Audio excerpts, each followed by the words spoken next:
ઓમ નમઃ શિવાય. Good morning. જો બહુ જ મોડું થયું છે અને શૌર્યને સ્કૂલે હું મૂકવા ગઈ હતી. જો આજે બહુ જ આજે છે ને મેં શું કર્યું, ઘણીવાર મારે જ્યારે સ્કૂલે મૂકવા જવાનું થાય ને એટલે મારે એટલી બધો દુકાનનો સામાન હોય ને તો લેવાનું એટલે એ બધું મોડું થાય. એટલે આજે મેં અંદર જ એક પૂડો આપી દીધો એ લોકોને ને હવે બહાર કાઢીશ.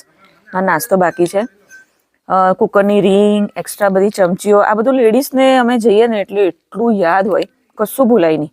સાવા જ એટલું બધું ભૂલી જાય એટલે બેટર છે કે 1-2 વાર અઠવાડિયામાં 2-3 વાર હું જ સ્કૂલે મૂકવા જાઉં. પણ આ લોકોનું મોડું થાય છે. નાસ્તો બાકી તો કહી દઉં.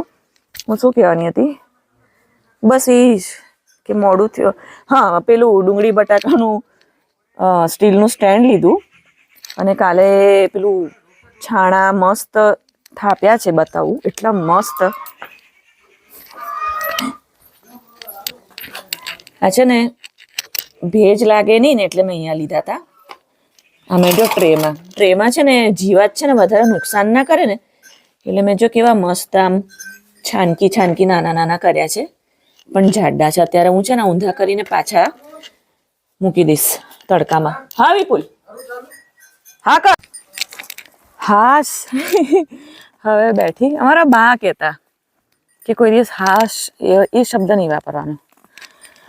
હાફી ગઈ હું. હજી મારે છે ને કપડાં સૂકવે ને તો અહીંયા છાંયડે બેઠી છું ખાટલે. રૂમમાં હજી કચરા અને ઝાપટ ચોપટ બાકી છે. તો આજે શૌર્યને લેવા બીજાને મોકલ્યા. હું છે ને ખાલી આને જોવા બેઠી આ બંનેને, કે જે મેં પાછલા વ્લોગમાં અમે ઘંટડીઓ બતાવી હતી મોટી મોટી, એ જો બંધ થઈ ગઈ છે જો. એટલે અવાજ એવા મીઠા અવાજ આવ્યા કરે છે ને આપણને એમ થાય કે બસ બેસીને જોયા કરું એ લોકોનું. મને એક ઇન્સ્ટા પર રામભાઈ આહિરનો મેસેજ હતો, તો ગૌરી વિશે એવું કીધું કે ઓરિજિનલ કવલી છે. કવલી મને ખ્યાલ નહોતું, ઓછું છે મને નોલેજ. દેશી અને ગીરની ખબર પડે. એવું કીધું કે માથું એવું કીધું તો કે 4 પગ 2 કાન અને આંખ કા માથું, એવું કીધું. કાળું હોય આટલું એને કવલી કહેવાય, કે આ ઓરિજિનલ છે. એ જે ઓરિજિનલ હોય કે કોઈ પણ હોય, ગાય તો ગાય છે ભાઈ. અત્યારે મારી પાસે ડેઈલી પૂજા કરવાનો ટાઈમ ના હોય, પણ ગાયોની સેવા થઈ જાય. હું એવું માનું કે ગાયોની સેવા થઈ જાય એ પ્રભુ સેવા. તમારા બેન છે ને કવલી છે, કવલી. પેલા સ્કૂલના છોકરા જેવું છે. હજી આ એ લોકોની ટ્રેનિંગ ચાલુ થઈ, બરાબર? એટલે જલ્દી છોડ એટલે મારવા માટે કૂદાકૂદ કરે, છૂટવા માટે એટલે કૂદાકૂદ કરે, મારવાનું કરે. આ એ લોકોની અત્યારે પરફેક્ટ ટ્રેનિંગનો ટાઈમ ચાલી રહ્યો છે કે બંધાવું એટલે બાંધીને ઊભું રહેવું. પણ એવી તોફાની છે નાના છોકરા. પેલું કે અમુક ટાઈમ થઈ જાય ને એટલે રડવાનું ચાલુ કરી દે, ઘરે જવું જ. એટલે આ લોકોને એવું છે કે અમે બેસીશું નહીં નિરાતે, અમે 3 કલાક 2 કલાક બંધાઈ ગયા, હવે અમને છોડો, બસ આટલું. સ્કૂલનો ટાઈમ પૂરો. એટલે જો કે આ તો હજી કંઈ વર્ષની નથી એટલે નાની જ છે. એટલે એ લોકોના મગજમાં એવું છે કે છોડ હવે, બસ આટલું તો બહુ. કોઈ દિવસ એવું નહીં કે આમ બેઠી છાંયડે. આ તો મોઢું ચડાવીને બેસશે, હમણાં બેસશે. ગૌરી નીચે બેસી જા, હવે નીચે બેસી જા. કોઈ આ બેસે, હજી મોઢું ચડ્યું હોય એટલે પટ કરતી બેસી જાય. બાકી લક્ષ્મી જિંદગીમાં બેઠી નથી.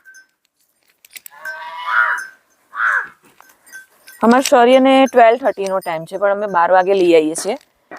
એટલે જેમ છોકરાઓ જવા માંડે ને એટલે જીવ આમ ઊંચા આમ એ થવા માંડે કે બધાના પેરેન્ટ્સ આવી ગયા ને બધા જવા માંડ્યા એટલે આટલું મોટું થઈ જાય. એટલે આટલું મોટું ના થાય ને એટલે અમે છે ને 12 વાગે પહોંચી જ જઈએ છીએ. સ્કૂલનો ટાઈમ છે 12:30. એટલે આ લોકોનું પણ આવું છે કે ખોલી દો જા હમણાં. એ બેસ તો નીચે બેસી જા. ફૂંગરાઈ છે માથું ઉલાડીને એ બેઠી. એ બેસવાની તૈયારી કરે છે.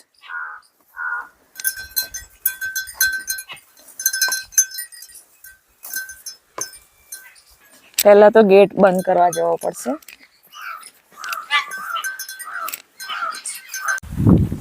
ગુડ ઇવનિંગ, કેમ છો?